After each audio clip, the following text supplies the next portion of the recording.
नमस्कार, ये आकाशवाणी चंडीगढ़ है। अब आप प्रतीका से प्रादेशिक समाचार सुनिए। पहले इस बुलेटिन के मुख्य समाचार।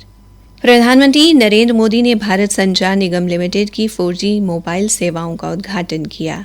स्वदेशी तकनीक से निर्मित 97,500 से अधिक 4G मोबाइल टावर भी लोकार्पित किए गए।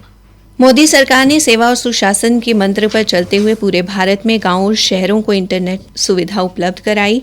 करनाल नगर निगम ने प्रदेश के 5 शहरों की नगर पालिकाओं के साथ स्वच्छ शहरी जोड़ी समझौता ज्ञापन पर हस्ताक्षर किए। और केंद्रीय ऊर्जा मंत्री मनोहर लाल ने कहा कि युवाओं को योग्यता के आधार पर नौकरी मिलना सुनिश्चित हुआ है। अब समाचार विस्तार से।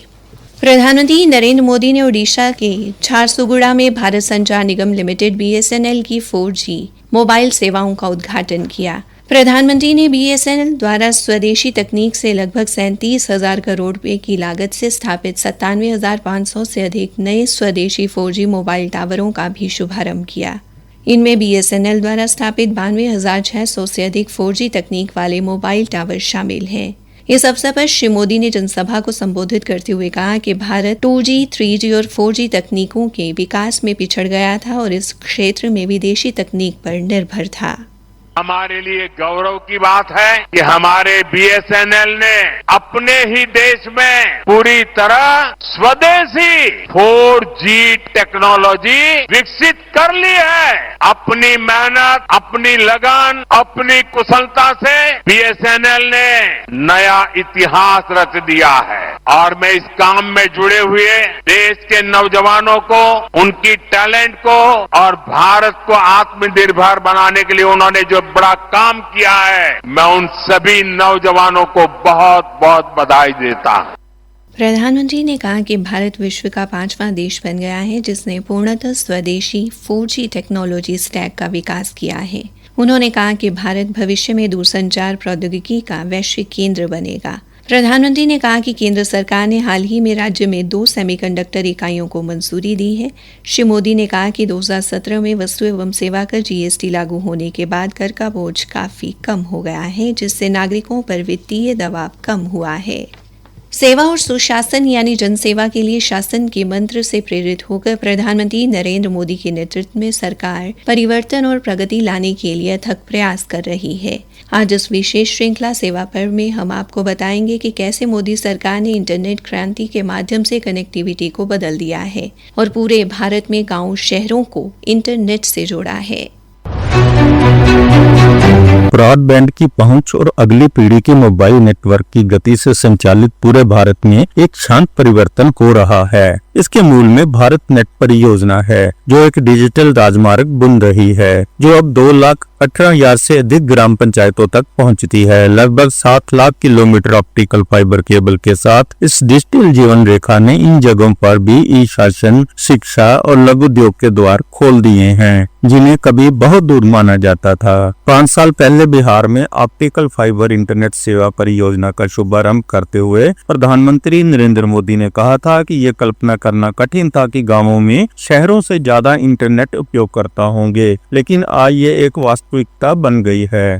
साथियों, भारत के गांवों में इंटरनेट का उपयोग करने वालों की संख्या कभी शहरी लोगों से ज्यादा हो जाएगी, ये कुछ साल पहले तक सोचना भी मुश्किल था। गांव की महिलाएं, किसान, गांव के युवा भी इतनी आसानी से इंटरनेट का इस्तेमाल करेंगे, इस पर भी बहुत लोग सवाल उठाते थे। लेकिन अब ये सारी स्थितियां बदल चुकी। नरेंद्र मोदी सरकार के कार्यकाल में भारत मोबाइल डेटा के मामले में दुनिया के सबसे किफायती देशों में से एक बनकर उभरा है। 2014 की तुलना में इंटरनेट डेटा की कीमतों में लगभग 93% की कमी आई है। इसके साथ ही 5G कनेक्टिविटी का भी विकास हुआ है। नागरिकों के लिए इसका मतलब है स्वास्थ्य सेवा, परामर्श, समय पर फसल संबंधी सलाह और बाजारों तक तेज पहुँच, जो अब दूर नहीं लगते। प्रधानमंत्री नरेंद्र मोदी के दूरदर्शी नेतृत्व में भारत में इंटरनेट क्रांति ये सुनिश्चित कर रही है कि डिजिटल भारत का वादा हर घर तक पहुंचे और अपने साथ अवसर, सम्मान और भविष्य के लिए आशा लेकर आए। अश्विनी कुमार शर्मा, आकाशवाणी समाचार, चंडीगढ़।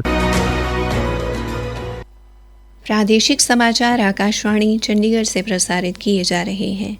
हमारे बुलेटिन और ताज़ा समाचारों के लिए आप हमारी वेबसाइट newsonair.gov.in पर लॉगिन कर सकते हैं। करनाल के जिला सचिवालय सभागार में स्वच्छ भारत मिशन शहरी के तहत स्वच्छ शहर जोड़ी समझौता ज्ञापन हस्ताक्षर समारोह का आयोजन किया गया। स्वच्छता के प्रति मार्गदर्शन के लिए करनाल नगर निगम की ओर से प्रदेश के 5 शहरों की नगर पालिकाओं के साथ समझौता ज्ञापन पर हस्ताक्षर किए गए। मुख्यमंत्री नायब सिंह ने कार्यक्रम में बतौर मुख्य अतिथि शिरकत की। केंद्रीय ऊर्जा मंत्री मनोहर लाल सोनीपत से वीडियो कॉन्फ्रेंसिंग के माध्यम से देश की विभिन्न निकाय संस्थाओं से जुड़े और स्वच्छ शहर जोड़ी पर प्रकाश डाला। इस मौके पर मुख्यमंत्री ने कहा कि अब करनाल स्वच्छता को लेकर प्रदेश के 5 शहरों सीवन व राजौंद, इस्माइलाबाद, नारनौंद और कालावाली का मार्गदर्शन करेगा। उन्होंने कहा कि दूसरे शहरों व कस्बों में भी स्वच्छ, सुंदर व हरा भरा बनाने के लिए निर्धारित मापदंडों को पूरा किया जाएगा। मुख्यमंत्री ने कहा कि हरियाणा के शहरों के बीच भी स्वच्छता की प्रतियोगिता करवाई जाएगी और शहरों की रैंकिंग भी की जाएगी। उसके लिए कुछ मापदंड तय किए गए हैं। पत्रकारों से बातचीत करते हुए मुख्यमंत्री नायब सिंह ने कहा कि स्वच्छता में बेहतर रैंकिंग पाने वाले शहरों ने आज 5 अन्य शहरों को गोद लिया है ताकि भविष्य में इन्हें भी स्वच्छ बनाया जा सके। किसानों को फसल खराबे के मुआवजे पर पत्रकारों के सवालों का जवाब देते हुए मुख्यमंत्री ने कहा, विपक्ष जब सत्ता में था तो उसने अपनी जोड़ी भी देख लेना चाहिए। जब किसान का कुछ नुकसान होता था, हमने तो अगर किसान का नुकसान हो रहा है, हमने ई क्षतिपूर्ति पोर्टल खोला है और उसके ऊपर कहा है कि उसकी हम भरपाई करेंगे। जो भी किसान का लॉसेस हुआ है उसका भरपाई करना वो सरकार की जिम्मेवारी है। परंतु कांग्रेस के समय में तो किसान देखता रहता था, उनकी भरपाई नहीं होती थी। वो तो ये देखता रहता था कि सरकार कुछ बेचेगी, फिर 2 रुपए का चेक भेज देते, 2 रुपए का खलवाने में खाता 500 रुपए लगते थे, फिर परेशान हो जाता था किसान, फाड़ करके गिर देता। केंद्रीय ऊर्जा मंत्री मनोहर लाल ने प्रधानमंत्री नरेंद्र मोदी को अपना आदर्श बताते हुए कहा कि उन्होंने मुख्यमंत्री रहते हुए सुनिश्चित किया कि हरियाणा में युवाओं को योग्यता के आधार पर नौकरी मिले। आज युवाओं को बिना पर्ची व खर्ची के नौकरी मिल रही है।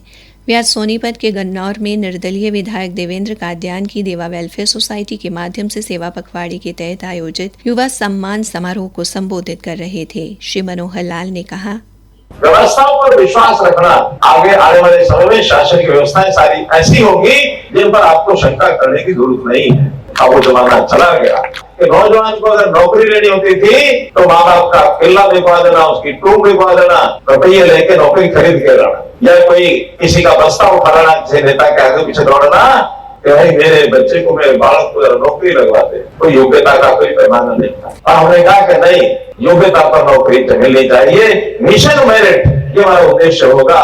बिना पर्ची, बिना खर्ची और लाखों नौकरी हरियाणा में दी। श्री मनोहर लाल ने कहा कि प्रधानमंत्री नरेंद्र मोदी मेरे आदर्श हैं। वो जीवन में जो करते हैं मैं उनका अपने जीवन में पालन करने की कोशिश करता हूं। इस दौरान केंद्रीय मंत्री ने देवा वेलफेयर सोसाइटी की ओर से मेधावी छात्र छात्राओं को पुरस्कार स्वरूप स्कूटी, टैबलेट और साइकिल प्रदान किए। केंद्रीय सहकारिता राज्य मंत्री कृष्णपाल गुर्जर ने आज पलवल के नेताजी सुभाष चंद्र बोस इंडोर स्टेडियम में दिव्यांगजनों और वरिष्ठ नागरिकों को सहायक उपकरण वितरित किए। केंद्रीय राज्य मंत्री ने कहा, आज सामाजिक न्याय अधिकारिता मंत्रालय के द्वारा एडिप स्कीम और वयोश्री स्कीम के तहत दिव्यांगजन को और 60 साल से ऊपर के जो बुजुर्ग लोग हैं उनको उनकी जरूरत के हिसाब यंत्र और उपकरण निःशुल्क बांटने का काम आज यहाँ जिला पलवल के प्रशासन द्वारा, रेड क्रॉस सोसाइटी द्वारा और एलिम्को के अधिकारियों के द्वारा आज 603 लोगों को 54 लाख रुपए की लागत से 3000 यंत्र उपकरण निःशुल्क दिए गए। श्री गुर्जर ने कहा कि प्रधानमंत्री नरेंद्र मोदी द्वारा वरिष्ठ नागरिकों व दिव्यांगजनों को सहायक उपकरण प्रदान करने के लिए 1 अप्रैल 2017 को राष्ट्रीय वयोश्री योजना शुरू की गई थी। अंत में मुख्य समाचार एक बार फिर। प्रधानमंत्री नरेंद्र मोदी ने भारत संचार निगम लिमिटेड की 4G मोबाइल सेवाओं का उद्घाटन किया। स्वदेशी तकनीक से निर्मित 97,500 से अधिक 4G मोबाइल टावर भी लोकार्पित किए। मोदी सरकार ने सेवा और सुशासन के मंत्र पर चलते हुए पूरे भारत में गांव और शहरों को इंटरनेट सुविधा उपलब्ध कराई। करनाल नगर निगम ने प्रदेश के 5 शहरों की नगर पालिकाओं के साथ स्वच्छ शहरी जोड़ी समझौता ज्ञापन पर हस्ताक्षर किए। और केंद्रीय ऊर्जा मंत्री मनोहर लाल ने कहा कि युवाओं को योग्यता के आधार पर नौकरी मिलना सुनिश्चित हुआ है। इसी के साथ ये समाचार बुलेटिन समाप्त हुआ।